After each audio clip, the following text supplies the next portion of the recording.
Welcome to PowerUp, a podcast show hosted by Maurizio Di Paolo Emilio that brings life to some of the stories on power electronics technologies and products featured on powerelectronicsnews.com and through other AspenCore media publications.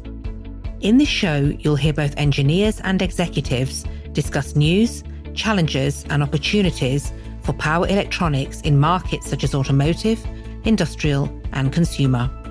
Here is your host, Editor-in-Chief of Power Electronics News and Embedded.com, Maurizio Di Paolo Emilio. Hello everyone and welcome to this new episode of PowerUp. Today's episode is brought to you by our sponsor Renesas. The topic of today is robotics. So robotics is moving quickly from drones that deliver packages to humanoids and cobots designed to work safely alongside people. The design of systems is getting more complicated because each type of robot has its own needs for power, safety and efficiency. We talked to Hirohisa Horii, Senior Manager Power System Marketing at Renesas Electronics, about how these problems are being solved. We look at the different ways that robots charge and use batteries, the difference between 48 volt and 400 volt motor drives, and why functional safety is becoming more important even outside of cars. We also look at the evolving landscape of communication protocols inside and outside robots and why GaN technology is starting to play a central role in the next generation motor control. Let's talk with Hirohisa.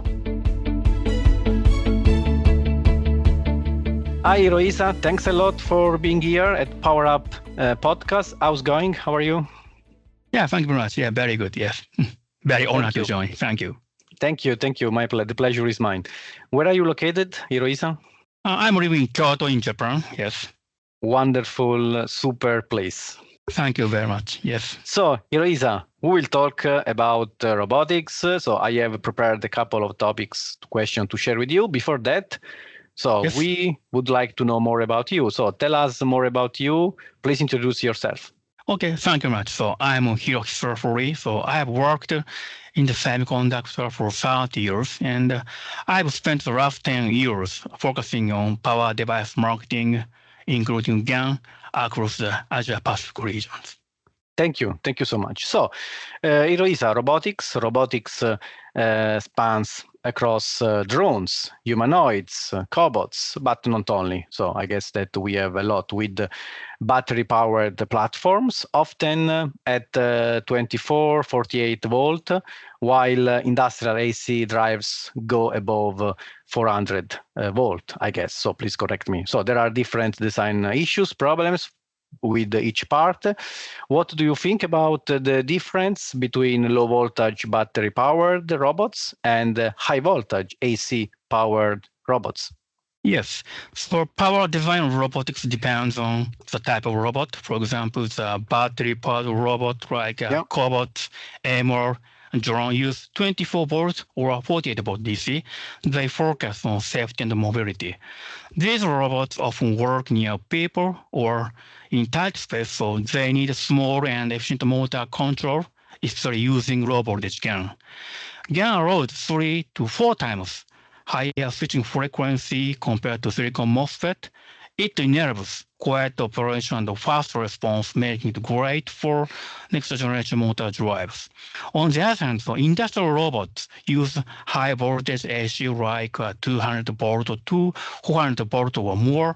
This gives better efficiency by reducing current, but needs strong insulation and safety design. And the GaN 50-100 volt devices are key here. This kind of GaN allows fast switching, high efficiency, and help make a system smaller and cooler. Thank you.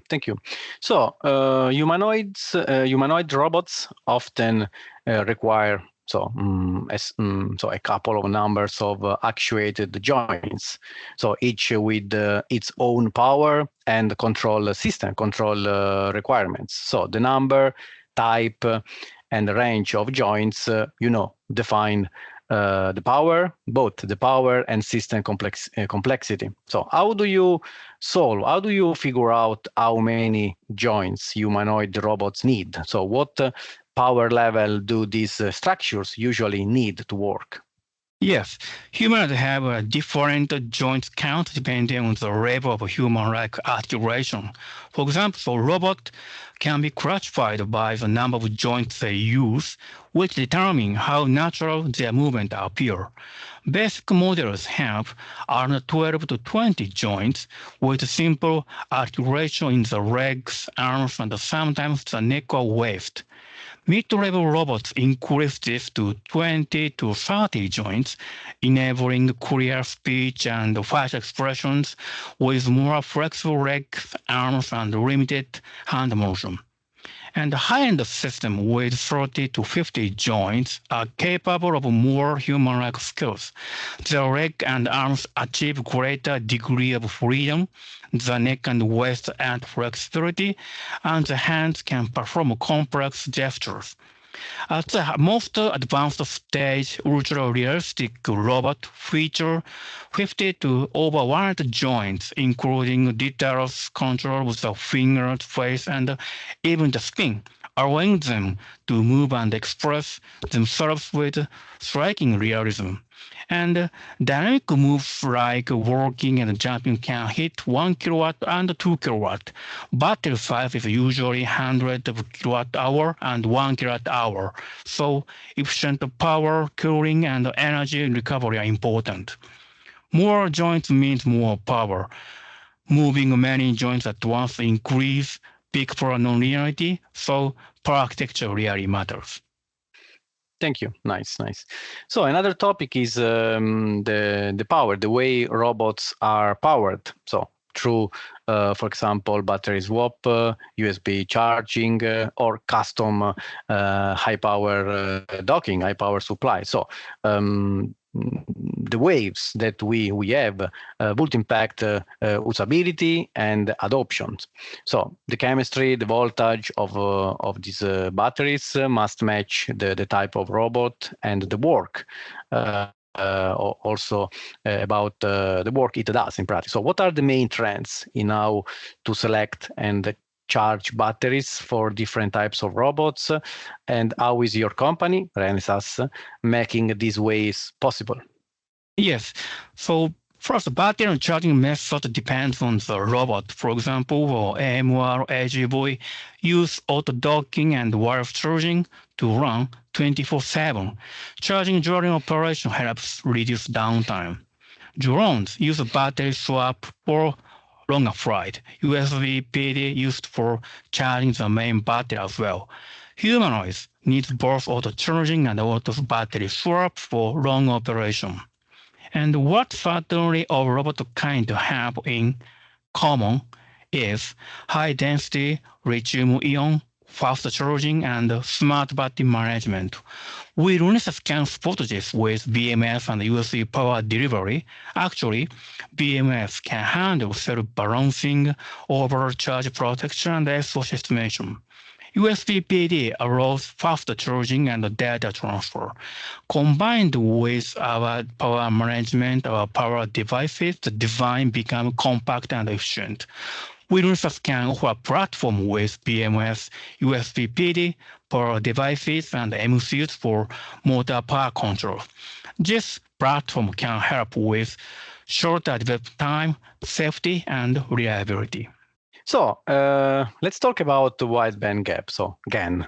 GaN is gaining traction in robotics, even at 100 volt, offering higher efficiency, smaller form factors compared to MOSFETs, IGBT.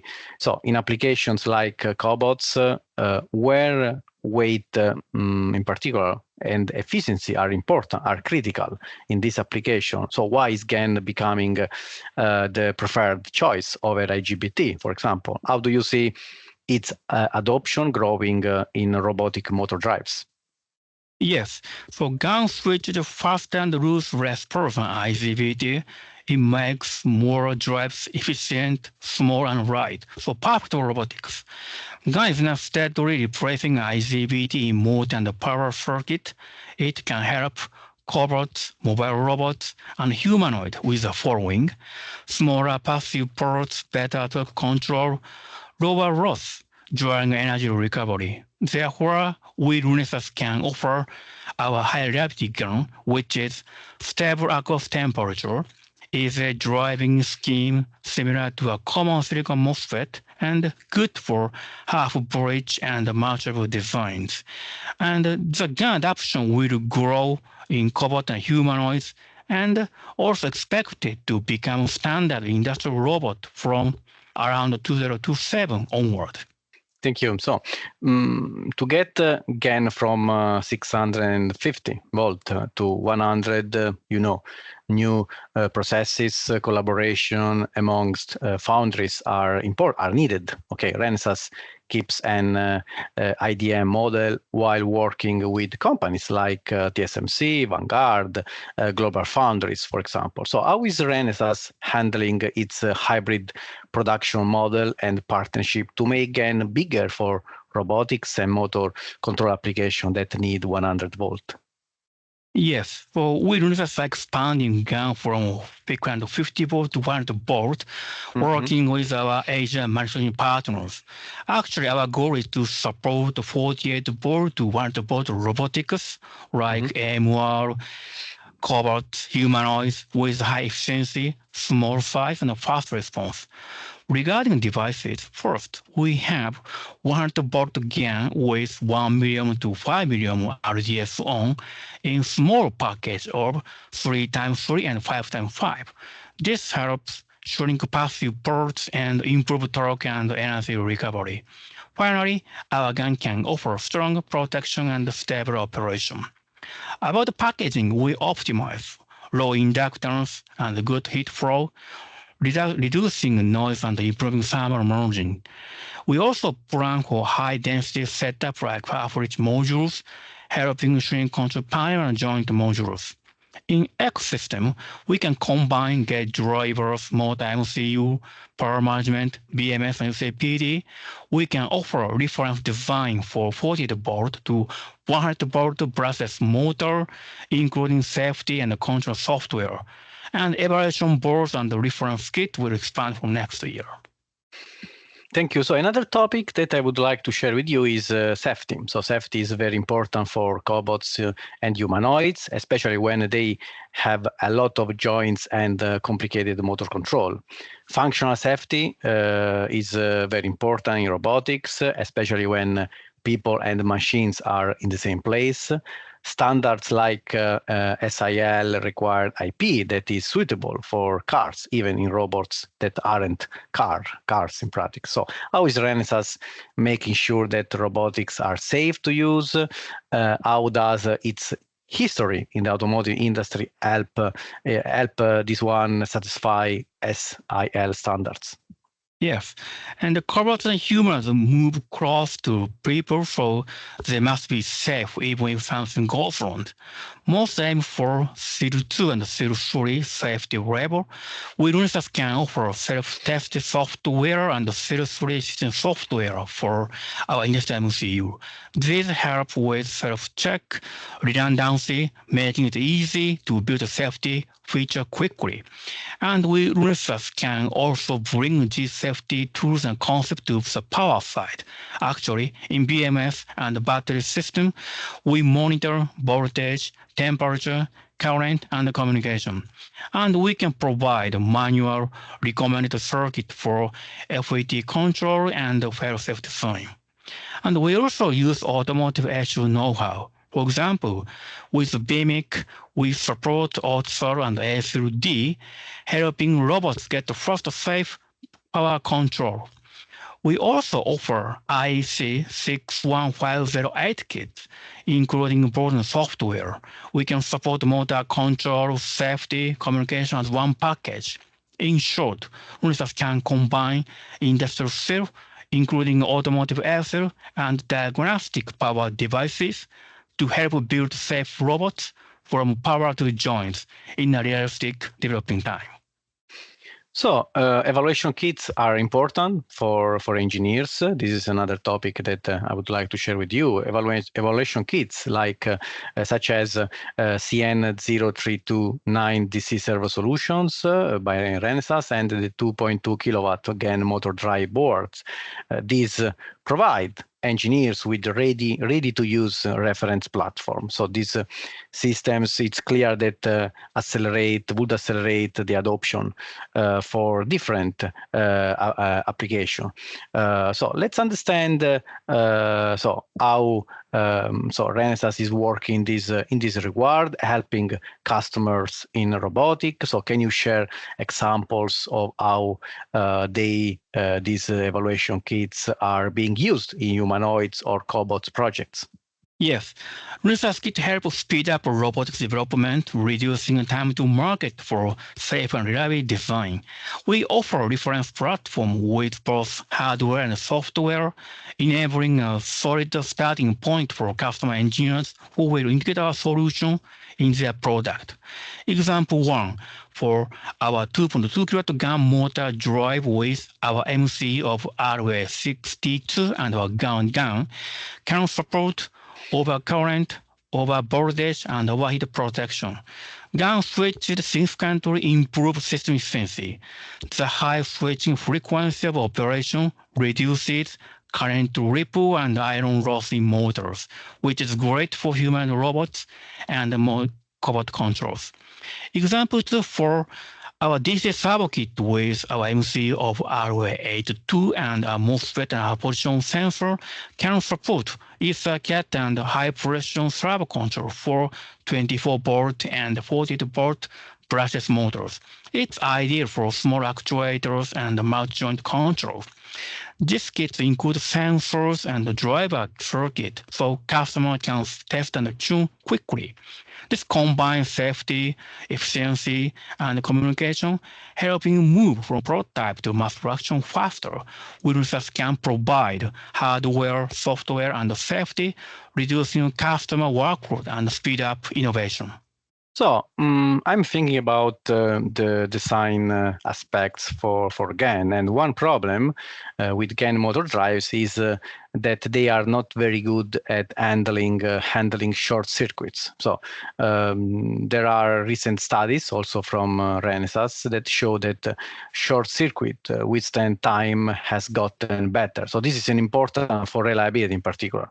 What is Renesas doing to make this parameter better in GAN HAMT devices?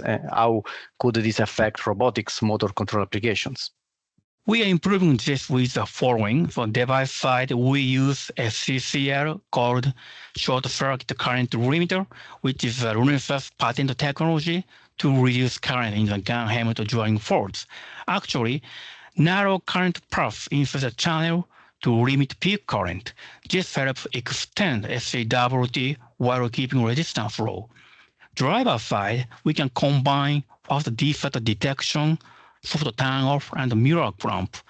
We fine-tuning blanking time and thresholds to avoid false trigger from noise. So our benefits of robotics are following. First one for more reliable, less damage, fewer shutdowns. Second one for smoother motion for high switching frequency, lower current ripple. Final one for scalable, for working well even with many joints. Thank you.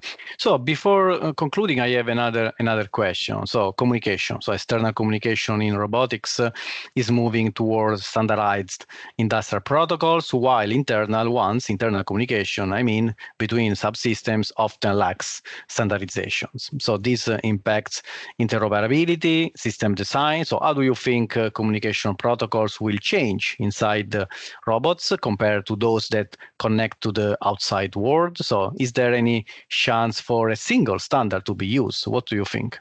Yes, so robot communication is evolving differently inside and outside the robot. So external, so moving toward EtherCAT and Ethernet IP. Internal, still mixed. CAN, RS485, EtherCAT, depending on joint type, real-time needs and cost. In terms of future trend, not one standard, but likely 2 or 3 main protocols. So in terms of real-time control, eCircuit is strong for joints and motors. We can support this with our MCU for RJ-N2L and RX-72M. About sensor support, CAN and RS485 will stay for low speed and low cost needs. Our MCU for RA and RX series support these. About AI integration, Ethernet with TSN will grow for platforms like NVIDIA Jetson. In summary, external communications are almost fixed. Internal communication will settle into real-time and low-speed protocols. We can support this trend with our asset based on experience for eCircuit, CAN, RS485, and its integration. Thank you. Very nice. Great conversation, Hirohisa. Just to conclude, so last comment in terms of so where do you see the robotics power market heading in the next years, 5-10 years, just looking forward, and how is Renesas positioning itself, its system solutions to enable that future? Yes, so great question, Mauricio. Thank you very much. So as per our vision at Renesas, in the next 5 to 10 years, robotics power will focus on high efficiency, high density, strong, safe, and reliability. GaN will be the core technology to meet such requirements. It enables small, light, and responsive joints with longer runtime. Voltage range will expand from 100 volt to 650 volt. GaN will grow in mobile robots, humanoids, and cobots. Of course, SCW protection is improving with a combination of device design and optimizing drive technique, making GaN safer and reliable in the final application. And charging will be used for auto docking, wireless, and USB PD, and energy recovery will become standard. Therefore, we Renesas can for 3 pillars. First one for GaN, drivers, MCU, software, core design for motor control and protection, which can support fast switching and cell shutdown. Second, for safe across systems, use SIL2 or SIL3 and SIL2 for joints and power, which enable fast and safe stops. The third one for platform and evaluation includes BMS with PD, power management, which can help speed up design and testing. In short, we Renesas can provide GaN-based power, safety software, and control MCU as a full solution. Our full solution can help build best in the class small, fast, long-running humanoids and cobots while enabling short time to market to our customers. Great. So thank you, Hirohisa. Thanks a lot for this great conversation. So we have highlighted different topics. So thanks a lot for joining us at PowerUp, and keep in touch. I wish you a great day. Thank you very much. This episode of PowerUp was brought to you by Renesas. Thank you very much, Renesas, for sponsoring us. If you want to learn more about Renesas solutions we have been talking about today, please check the links on the podcast page at eetimes.com or powerelectronicsnews.com or the Renesas homepage, renesas.com. Thank you. That brings us to the end of this episode. Stay tuned for more news and technical aspects about power electronics. If you are listening to this on the podcast page at eetimes.com or powerelectronicsnews.com, links to articles on topics we have discussed are shown on this page. Power Up is brought to you by Aspen Core Media. The host is Maurizio Di Paolo Emilio, and the producer is James Eade.